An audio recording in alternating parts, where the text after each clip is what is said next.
이제는 사사기 13장으로 가셔서 1절로 14절을 교독하도록 하겠습니다.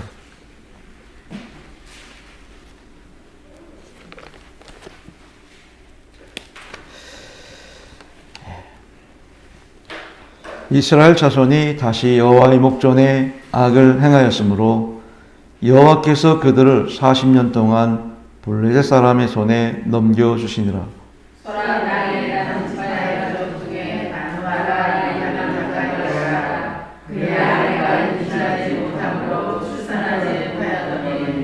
여호와의 사자가 그 여인에게 나타나서 그에게 이르시되 보라 내가 본래 임신하지 못함으로 출산하지 못하였으나 이제 임신하여 아들을 낳으리니 그러므로 너는 상가와 포도주와 독주를 마시지 말며 어떤 부정한 것도 먹지 말지니라.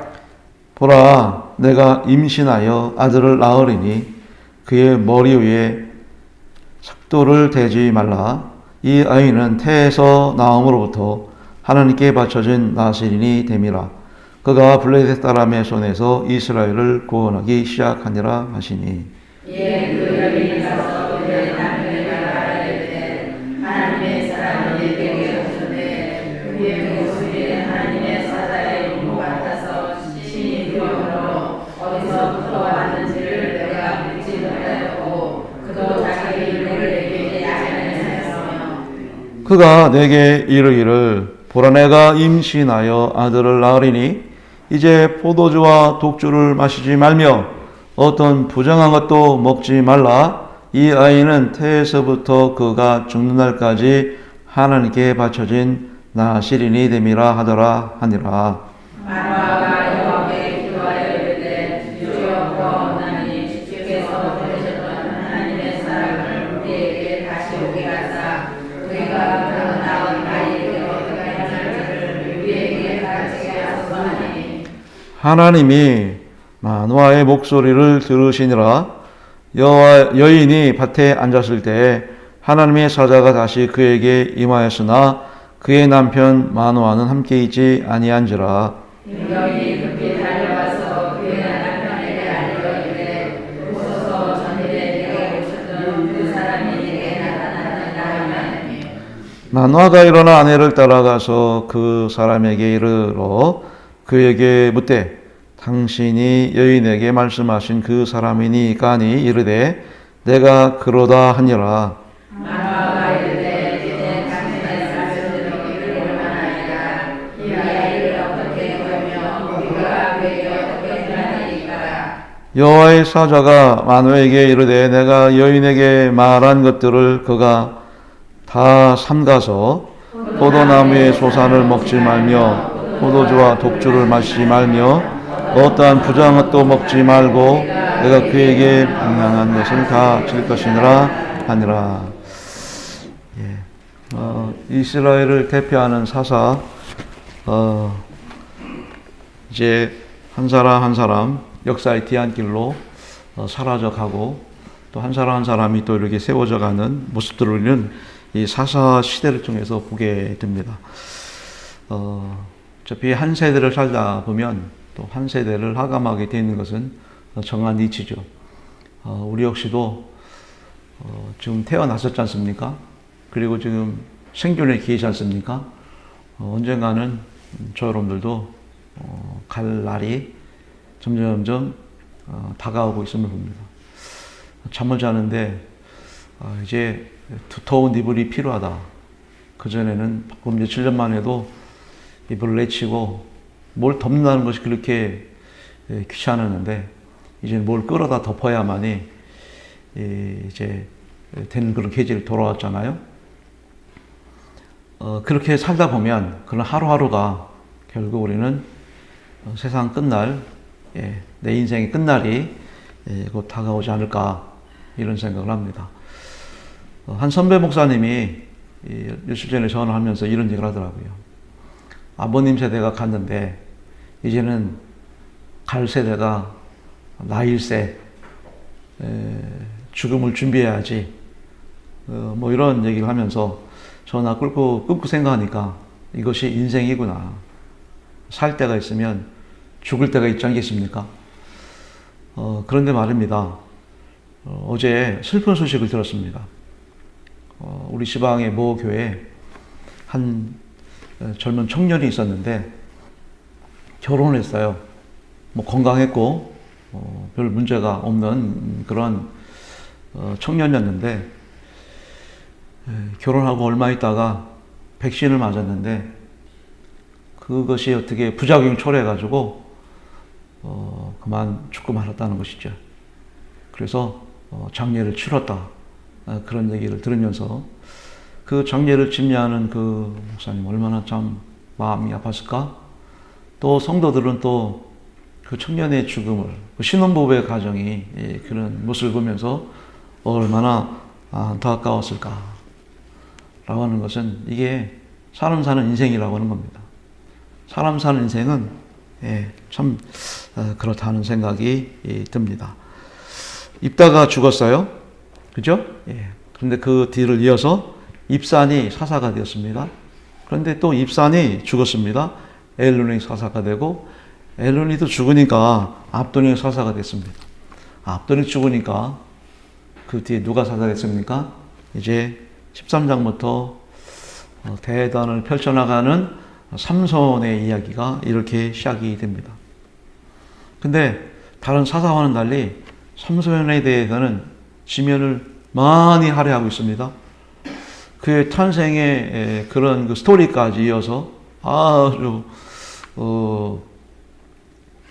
긴 그 내용들로 이렇게 다루고 있음을 볼 수 있습니다.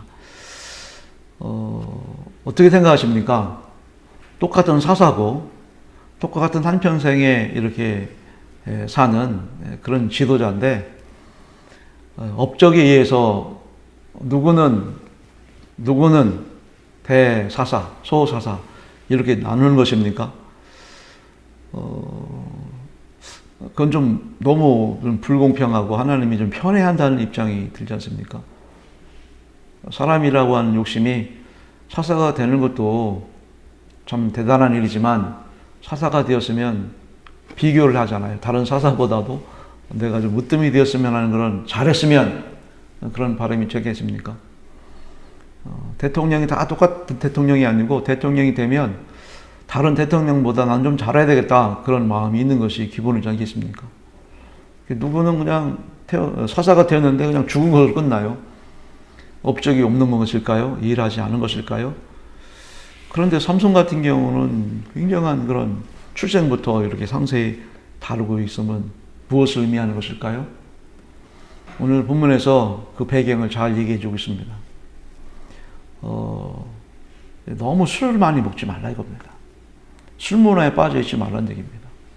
근데 이런 얘기를 세 번이나 반복해도 오늘 본문에 나와 있는 이 원인이 뭘까요? 세상에나 말입니다. 우리가 이 이스라엘 백성들이 타락하여서 주변에 그 7 부족의 신을 전부 몽땅 끌어다가 섬겼지 않습니까? 그래도 나은 것은 뭐예요? 잘못된 것을 알고 회개했어요. 통탄했다 이 말입니다. 하나님이 입다 선지자를 통해서 민족을 또 구원하시는 그런 모습을 또 우리가 이렇게 보지 않습니까? 그런데 지금 보십시오. 40년이 되도록 블레셋에 지배를 당하고 있는데 누가 회개했다는 얘기가 한마디도 안 나옵니다. 다시 여호와의 목전에 악행했다. 그러면 다른 우리가 살펴봤던 그런 내용에서는 그랬다가 또 회개하고 이것이 반복됐는데 오늘 본문에서는 그런 얘기가 안 나옵니다. 죄악이 상당히 심각하다는 것을 여기서 우리는 볼 수가 있습니다. 그래서 하나님께서 다시 여호와의 목전에서 악을 행했던 그 민족을 뭔가 빌미가 있어야 되지 않습니까? 뭔가 도전하면 응전의 어떤 원리에 의해서 역사가 펼쳐지는데 이게 안 되고 있는 거예요. 자, 하나님이 너무 답답하시죠? 사랑하는 내 백성들을 저 죄악에서 건져내야 될 텐데 회개해야 되지 않습니까? 여러분, 하나님 나를 통해서 일하실 수 유일한 방법과 기준은 오직 회개뿐인 줄 믿습니다. 부르짖었다는 얘기가 없어요. 한탄하며 자신의 죄악들을 누리시는 요만큼의 이야기가 없다 이 말입니다. 이거예요. 그래서 하나님이 스토리를 만드시는 거죠. 하나님은 구원을 이루시기 위해서 지금도 역사하시고 당신의 아들 독생자 아들 이 땅에 보내셨고 지금도 성령을 통해서 끊임없이 저와 여러분의 영혼의 심금을 울리고 있음을 믿습니다. 그러니까 여러분 날마다 회개하십시오. 날마다 부르짖어 강청하십시오. 부르짖을 때 응답합니다. 부르짖을 때 함께합니다. 없는 것도 있게 하시고 불가능한 것도 가능케 합니다. 우리 어제 말씀드렸지 않습니까? 여러분들 수요예배 나오셔서 자녀를 위해서 눈물로 기도하십시오. 그래서 하나님이 내 자녀들을 어떻게 축복하는지, 나야 비록 좀 신앙이 부족하고 연약해서 이리 쓰리고 저리 쓰고 시험 들고 이렇게 하다가 여기까지 왔지만 그래도 우리 자녀만큼은 나를 전철 삼고 발판 삼아서 든든한 신앙의 버팀목 일꾼들이 되기를 소망합니다. 그럼 기도하십시오. 부모님이 돼가지고 자녀를 해서 울지 않는다? 기도하지 않는다? 어떡할 겁니까? 월삭도 안 나와? 그러면 수요예배로 나와야 할 겁니까? 구월을 여는 첫날. 생각해보면 나는 그런 직분을 가진 분들을 이해를 못하겠어요. 그렇게 신앙생활을 한다는 것을 저는 내 자존심이 허락지가 않아요.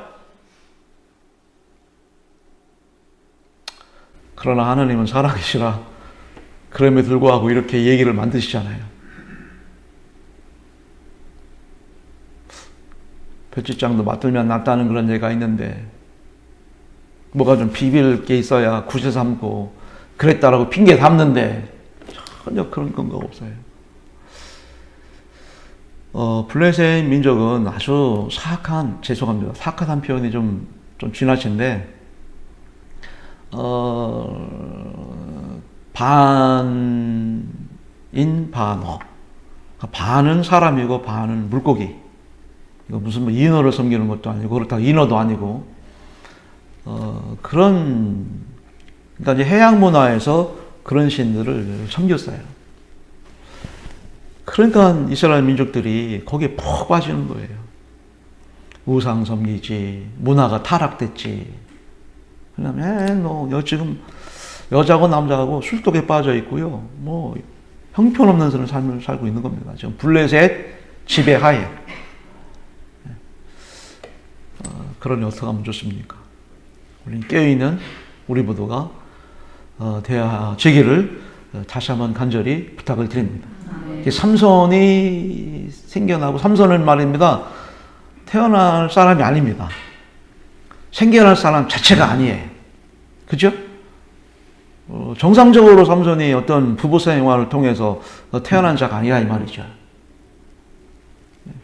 하나님의 섭리하에 하나님의 계획하에 그나마 좀 신실한 가정의 태를 여서서 작품 인생이 나오게 하는 것이 그럼 삼손이지 않겠습니까?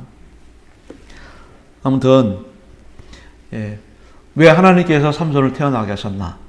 그 원인을 우리는 이 13장에서 살펴보았습니다.